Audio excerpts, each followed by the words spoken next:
লুট করা মাল উদ্ধার করার জন্য পুলিশ তল্লাশি শুরু করলো। লোকজন ভয় পেয়ে লুট করা মাল বাইরে ফেলে আসতে লাগলো।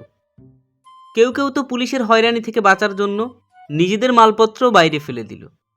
এর মধ্যে একজন খুব ঝামেলায় পড়ে গেল। তার কাছে মুদি দোকান থেকে লুট করে আনা 2 বস্তা চিনি ছিল।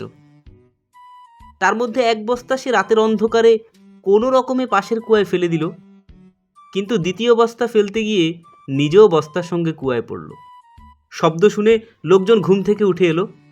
কুয়ায় দড়ি ফেলা হলো। 2 জন জোয়ান ছেলে কুয়ায় নামলো। লোকটাকে তুলে আনা হলো, কিন্তু কয়েক ঘন্টা পরে সে মরে গেল। এর পরদিন যখন লোকজন কুয়া থেকে জল তুলল, দেখলো কুয়ার জল মিষ্টি। সেই রাতেই ওই লোকের কবরে প্রদীপ জ্বলা শুরু হলো।